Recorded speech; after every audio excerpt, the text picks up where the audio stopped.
much.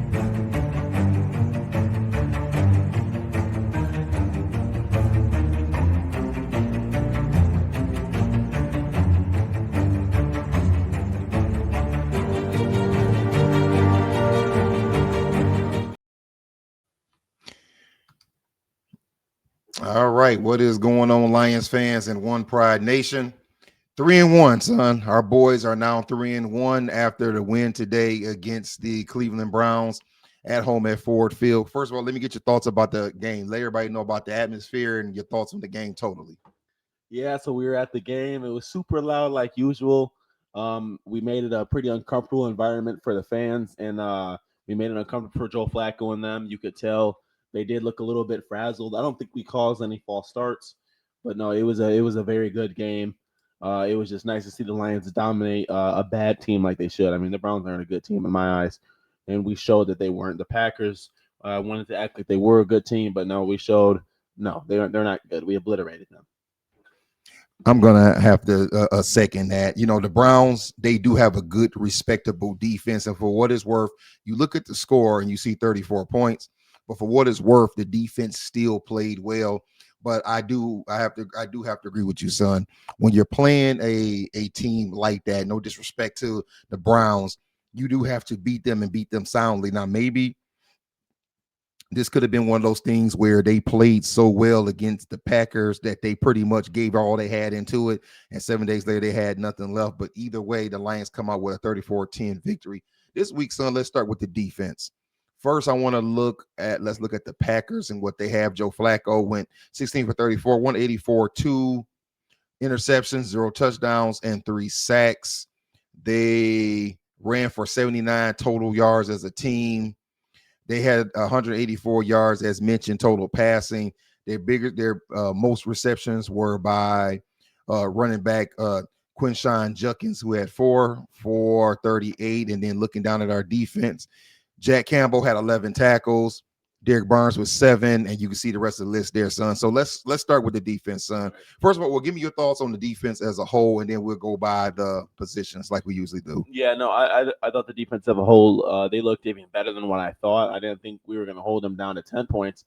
I did think it was going to be a defensive battle, but I was mainly really impressed with the run defense and how we did on pass defense with the defensive line. I'm talking about. I know we didn't get as many pressures as we wanted to get, but I felt like, once again, they did a good job at making sure Flacco was uncomfortable in the pocket and forcing him to throw those 2 interceptions that he did. And I'm pretty sure they only converted on 3 third down conversions also. So I thought the defense did very well. I have to agree with you. Let's start with the up front, because that's where everything starts. The defensive ends and the defensive tackles. Just kind of scanning through this list, son. I see Nowalski. He had a big tackle. Matter of fact, it was him. It was Nowalski who got who got the strip fumble that you and I were just talking about. Pat O'Connell came in with 2 on the defensive line. Grant Stewart had 2 tackles from the defensive line. Lopez, everybody jumped in. 3 for Lopez, 3 tackles for DJ Reader, Hutch had 4 tackles, 2 sacks. Anzalone had I'm sorry, we don't want to get into Anzalone as linebackers. I'm just looking at the D line. But Hutch, 2 sacks. 2 sacks this week, 1 against the Ravens, 1 against the Bears. He could be back. It appears he's back. Son, what was your thoughts and your grade on the defensive line? No, I would give the defensive line an A. It definitely does look like Hutch is back. For a minute there, I was nervous because the Packers were doing so well with hitting him with that double team. So it kind of looked like for a minute maybe that broken leg that he had got last year, unfortunately, was going to be a little bit of a problem. But no, Hutch is looking like eventually, when he keeps this going, I bet by 3 games from now, he'll be the front runner for Defensive Player of the Year again. So I wouldn't be surprised by that. But no, I thought the defensive line as a whole looked very nice. Yes. Okay, well, something I will throw out there now I'm going to go back to the Ravens game. Remember, after the Ravens game, we talked about the fact that the Lions do still need a pass rush. They do still need somebody opposite Hutch. This game proves it. Now, while you were talking, I'm looking at this list again. Al-Qadim Muhammad, the hero of the game Monday night against the Ravens. I don't even see him on this list for a tackle. Now, it doesn't mean that he wasn't productive. It doesn't mean that he didn't caused some issues on the sides of the field. But what I'm saying is, there's no sacks and no tackles. Yeah. That's what I was talking about. We couldn't get fat off of that Ravens game and think that the team is good because they had 7 sacks against the great Lamar Jackson. All right, let's move on to the linebackers. As I mentioned, Jack Campbell led the way with 11 tackles. I always tell you guys, when Jack Campbell puts his paws on you, which is one of the reasons why he was drafted, he makes the tackle. Derek Barnes, 7 tackles. This is what you want to see. You want to see your linebackers with these tackles. Anzalone, they led the way, 6 tackles. And down here, like I mentioned, Nowalski, I don't know if it was from the linebacker spot or the DN spot. He also contributed with a tackle. So what were your thoughts on the linebackers? Yeah, I thought the linebackers looked very well. I thought they looked pretty nice. Enzalone, as you can see, he almost led. Yeah, he almost led with the solo tackles. Him and Jack Campbell were competing for that spot. Honestly, the linebackers looked very well. They didn't really get challenged too hard in the pass game because I feel like Joe Flacco didn't even really have a chance to get to get the ball to that level too many times. It's not showing the receivers over there, but yeah, I thought the linebackers looked pretty well. I would agree with you. And then everybody remember also Anzalone made that big pass breakup on that wheel route that they ran, and he went step for step. I want to say it was with the tight end Fanning. It was maybe not a running back, but it was still the same route, and I thought he did a great job. I would agree as well. Let's talk about the DBs, the corners and the safeties. We do know that Kirby Joseph had an interception. And we do know that Tyrion Arnold and DJ Reed were hurt in this game. And I have not seen an update yet. Literally, guys, we literally just walked in the house from the game and got right on the mic to get right to this show. So not sure yet what's going on with those guys. Son, what were your thoughts on the DBs? Yeah, no, I thought the secondary looked really nice. It seems like I already said this last week, but it seems like Kirby Joseph is back as well, back to getting picks like he normally does. It seems like he was getting a pick a game for the past 2 years. So it basically seems like that's back. I thought Tyron Arnold and DJ Reed didn't look too bad. DJ Reed also got an interception as well. I don't know. I'm pretty sure they both are hurt, right? Or DJ Reed and Tyron Arnold both got hurt. Yeah, they did. And DJ Reed was taken off on the cart. Right. Yeah. So that obviously will be a problem, if that's something that's that serious and it continues being a problem. But I think I heard DJ Reed is supposed to be fine for next game, but maybe Tyron Arnold is questionable, but that could be wrong. That was just Twitter news, but I thought the secondary looked pretty nice. So, yeah, the secondary, didn't play bad at all. But the one thing the Lions cannot afford is for injuries to start happening and popping up. As always, we got to talk about special teams, son. We're gonna start with our guy Khalif Raymond. 5 punt returns for 76 yards, and he had a touchdown, a special teams touchdown, the 65-yarder. We got 2 kick returns by Jacob Sellers.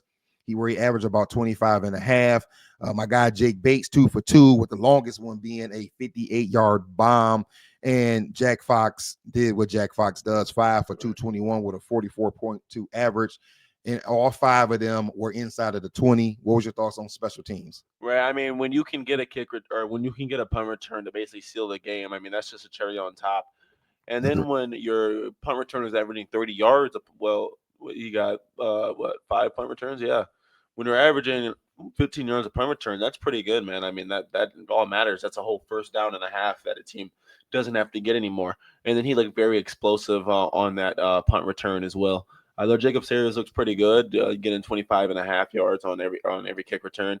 There weren't many kick returns because we obviously were shutting them down. So, and then obviously, Jack Fox looks amazing like usual, being one of the best punters really, he is the best punter in the league pretty much. Jake Bates, he looked amazing too with the 58-yarder. Pretty sure that's one of his longest kicks, he's kicked. So he kicked the 58-yarder last year against the Texans. Actually, it was the game. If I'm not mistaken, it was either the game tying kick or the game winning kick. Okay, but it was a 58-yarder.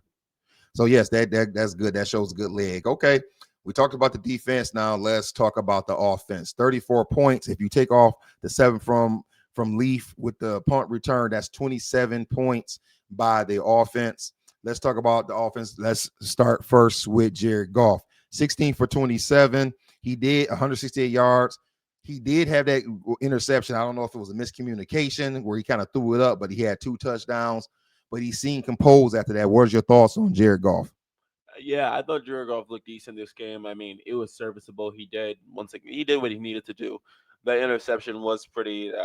It was pretty random. I mean, I don't know what he was throwing to. I mean, he basically threw it right to the Browns. I don't know which guy he threw it to, but I thought he Thought it looked was decent. Ward. It wasn't. It Yeah, didn't it look was. as bad as the stats show. I mean, he threw what like 50% or something, or like 59%. So yeah, I mean, I thought he did enough. I mean, obviously he did enough. So yeah, it seemed like I thought he had more than two touchdowns. But yeah, it's nice to see the Amon St. Brown, Jared Goff connection continue to keep going. So Yeah, I agree. I agree. He had what you call a manageable game. Sometimes when you look at these numbers right now, it doesn't you kind of think like how did they score 34 points, but they did. The running backs, they did not have a see. This is what I was trying to say about Cleveland. Yes, the Lions did put up 34. If you like I said, take away the punt return, 27 offensive points, but Cleveland really didn't do a bad job. I mean, if you look at, against the Ravens, our boys went for over 200 yards. This game just over 109 total, 91 from Gibbs with a touchdown, 12 yards from David Montgomery, and Sellers got in there and carried the ball twice for 11 yards. So I don't want to say shut down, but the running backs definitely didn't do what they did against the Ravens. What were your thoughts on the running backs? yeah, no, I honestly I thought the running backs looked really well actually. Yeah, you're right. They didn't do exactly what they did against the Ravens, but it wasn't too horribly far off. I mean, it seems like they're just like they're almost like the Warriors with the running back situation. I mean, you can just pick a guy to go off. This time, Jameer Gibbs was the premier back with 15 for 91. I mean, last week it was David Montgomery with like 12 carries, I think, and he had most of the yards. So I thought they looked decent. They definitely got the job done. They needed what they did what they needed to do. So I agree. I agree. Which brings us to the offensive line. Second game in a row, the offensive line gave up 0 sacks against a very good Browns team. What is your thoughts on the offensive line and the tight ends? We will talk about them in a minute receiving, but what are your thoughts on the offensive line and their blocking? yeah, no, I thought the offensive line looked really well. Like you said, they have not given up any blocks, and this is the second game in a row. We also have been over 100 yards rushing as well. I mean, they gave Jared Goff as much time as he needed. Yeah, I I thought they agree. looked well. I thought they looked well. He was able to get the ball to every receiver. I mean, there was a lot of targets for. We're going to talk about that soon in a minute, but yeah, I thought the offensive line did a good job, a very good job. I give them an A. I will too. The offensive line, I thought did their thing today, especially against Myles Garrett. He did get in the backfield several times, but they did a very good job of keeping him off Jared Goff. And shout out to Jared Goff for actually moving his feet and not allowing those sacks. Last, let's talk about the receivers. Amon St. Brown led the way with 7 receptions for 70 yards and 2 touchdowns. 3 for Sam Laporta, 2 apiece for Williams, Khalif Raymond, and Jameer Gibbs. What was your thoughts on the wide receivers? Yeah, I thought the wide receivers looked pretty good. We were pretty much having our way with the passing game. I know it doesn't seem like we didn't have that many yards, especially from the points that we put up. But nonetheless, the passing game looked very consistent, like normal.